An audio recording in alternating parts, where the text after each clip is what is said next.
એક રાણજીભાઈ બીરાભાઈ ચૌધરી અંધારવાળી દૂર અને વરજાખારના કંધા વચ્ચે આવેલો ડુંગર પર મેઘરાજાનું સ્થાન છે.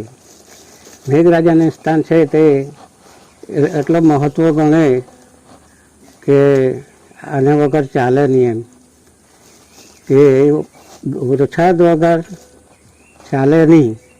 એટલે એ ધરતી માતા પર ખુરશે તો જ આપણે અનાજ કણી પાકે, ઝાડી જંગલ જીવતું રહે, કીડી ચાપુલ જીવતું રહે.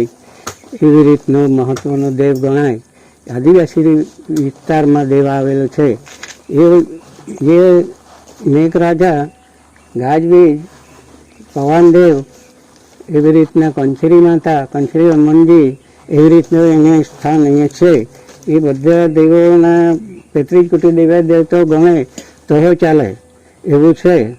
અને આ તો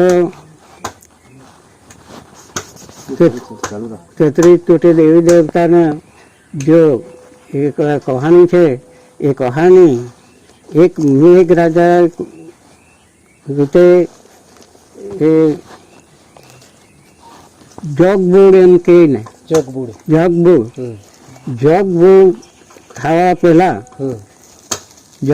થવા પહેલા મેઘરાજાએ ધરતી પર ધરતી પર પાપ વધી ગયેલા. ત્યારે મેઘરાજાએ બ્રેક મારેલી. બરાબર. બ્રેક મારી એટલે વરસાદ 2-3 વર્ષ કે 4 વર્ષે આવ્યો નહીં. એટલે બધા ઢોર ઢાખર માણસ બધા તડપે મરી જવાના એવું થઈ ગયેલું. ત્યારે મેઘરાજા હંતાઈ ગયેલો તો ક્યાં હરણના હિંગડામાં.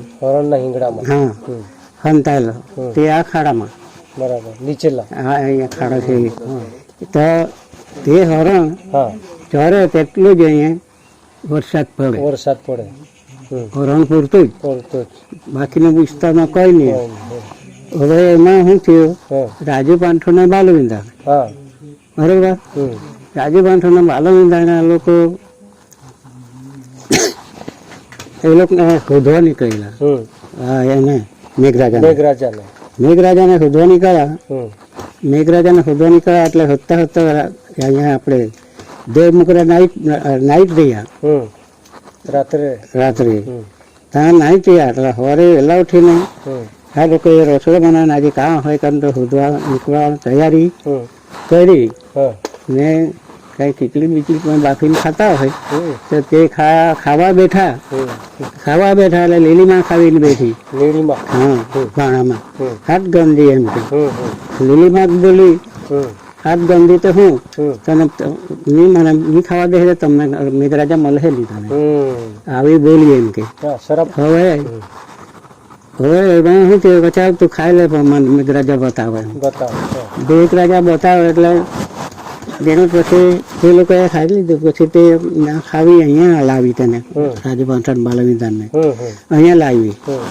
અહીંયા લાવતા પહેલા બીજો એક વાત, હા, ત્યાં પાછા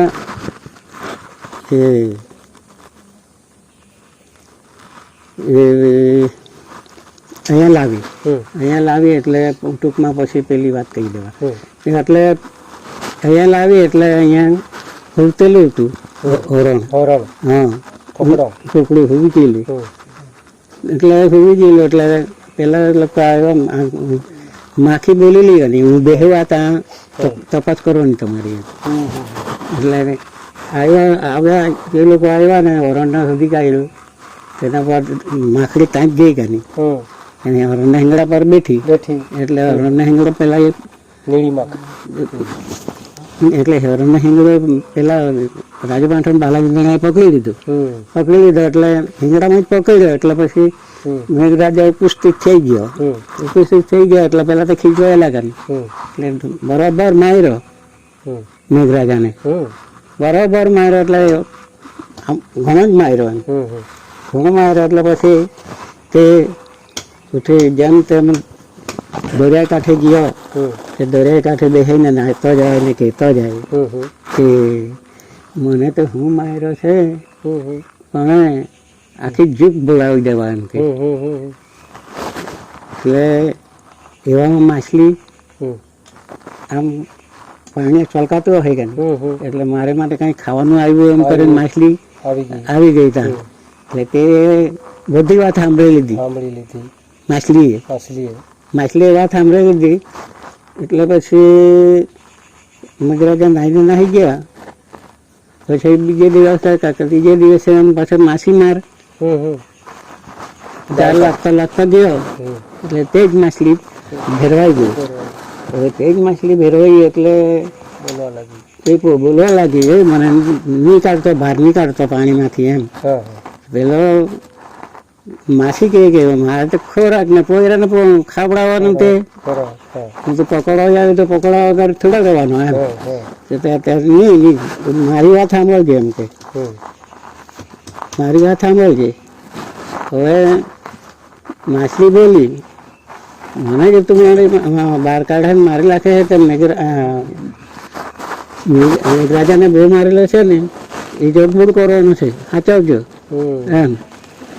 એટલે પેલા રોકડું કસોડી દે. એટલે માસી મારે છે ને, રાખ છોડી તો દેવા, એને પકડીની જીભ ખેંચી કાઢી. માટે કરીને બીજાને કહી નહીં ઓકે, એટલે એ છોડી નહીં કહી. એટલે પછી તે દાની માછલીની જીભ નહીં મળે. હવે પછી તે માછલીએ પાછળ રાજપાંઠન બનાવવાને ખબર કરી, જાણ કરી દીધી એમ. એટલે એ લોકોએ માછીમારે એને જાણ કરી દીધી રાજપાંઠ આવું થવાનું છે. એટલે આ લોકો એમ કે શું કે પેટારો કે હું છોડેલો એમ કહી ને, ત્યારે તે તૈયારી કરીને પેટારો છોડેલો, તેમાં બધી વસ્તુ ભરેલી. તેમાંથી તે પેટારો જગબૂળ થયો, તુંબડું જગબૂળ થયો ને તરત એકાદ ખૂણે જઈને બેસી ગયો હોય. જગબૂળ પૂરી થઈ પછી ત્યાર પછીની જીવાત પાછળ પેદા થયેલા આપણે ઉત્પત્તિમાં બધી જ જાતની આવક ભરેલી એમ કે. હા, આવી કહાણી છે.